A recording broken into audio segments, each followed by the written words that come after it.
हम चुलबुल झा आई एकटा सीता बिलाप गबै छी। नीक लागत हमर चैनल के लाइक शेयर एंड सब्सक्राइब कर देबै। जनक भूमि सीता के जनम भेल पापो न अटकै शरीर हो रामा। आनी चिकनी माटी ननदो सीता हाथ देलनी। लिखू भौजो रावण स्वरूप हो रामा। हम आहे ननदो रावण स्वरूप लिखब। भैया आगू चुगली ने लगैब हो रामा। हम आहे भौजो चुगली लगाएब। लाखी लाखी कीड़िया खुएब हो रामा। हाथ उड़े हल सीता पैर उड़े हल। उड़े हल दासा मुख शरीर हो रामा। रावण स्वरूप उड़े हल सीता। भौजो ननदो हाथ देलनी थमाए हो रामा। जखन ही सीता ननदो हाथ थमेलनी। देलखिन छातिया में चोट हो रामा।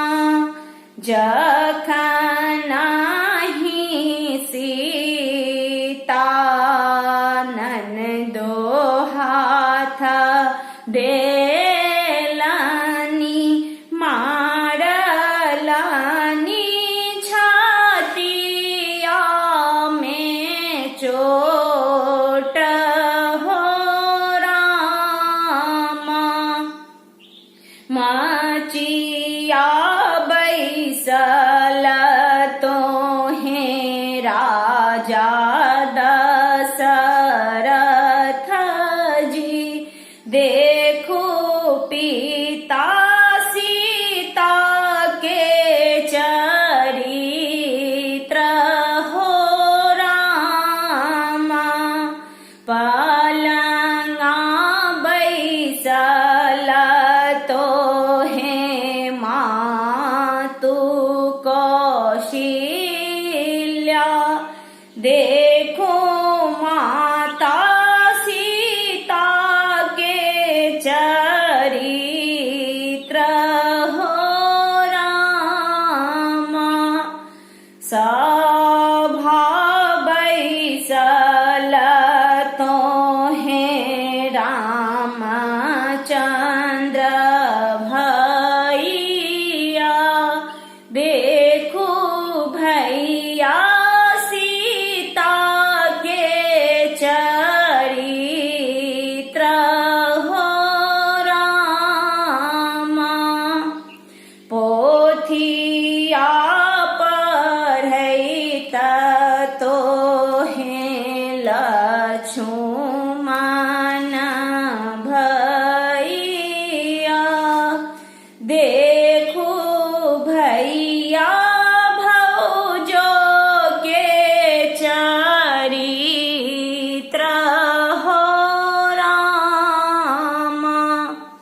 कहाँ गेली किए भेली लक्ष्मण भैया सीता दाई के दिया बनवास हो रामा आनी दीन आहे देवर हंसैत बजैत आई किया मुहबा मालिन हो रामा आन दीन आहे माता हंसैत बजैत आई किया मुहबा मालिन हो रामा आई आहाँ जेबै बनवास हो रामा पहिर लेला शंखा चूड़ी पहिर लेला चुनरिया कएलेला सोलह हो सिंगार हो रामा पहिरा ओढ़िए सीता रामचंद्र आगूठा भेली कोने अपराध दै छी बन हो रामा सासू के एको बचन नाए टारलौं निपलो न पैर लांघल हो रामा गैया दुहैते हम बछरुआ ने पकड़लौं कोने अपराध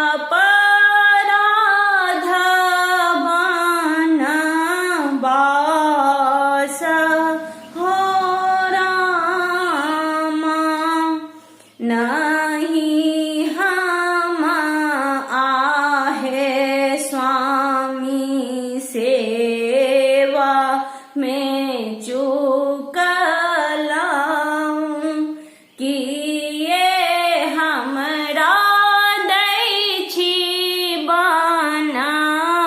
बनवास हो रामा आँखियो नाता के रामचंद्र मुख हुना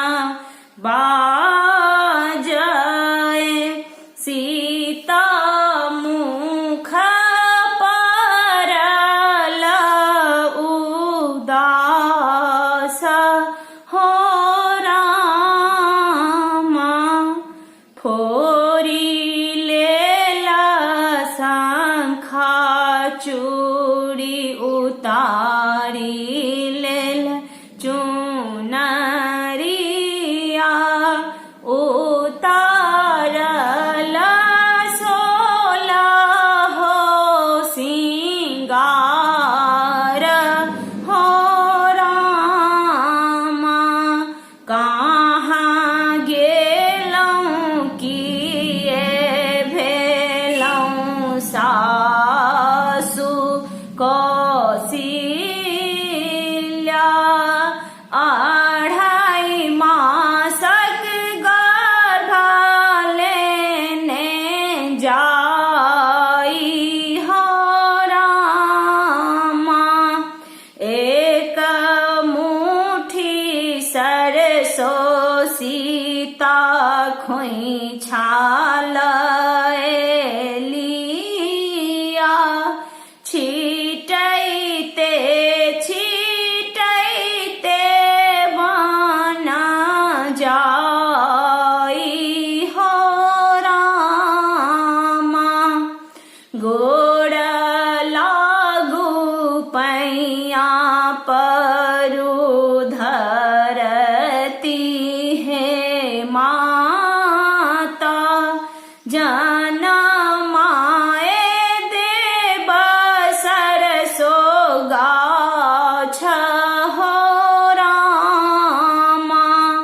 पहिले जनमैहा माता खीरा रे ककरिया।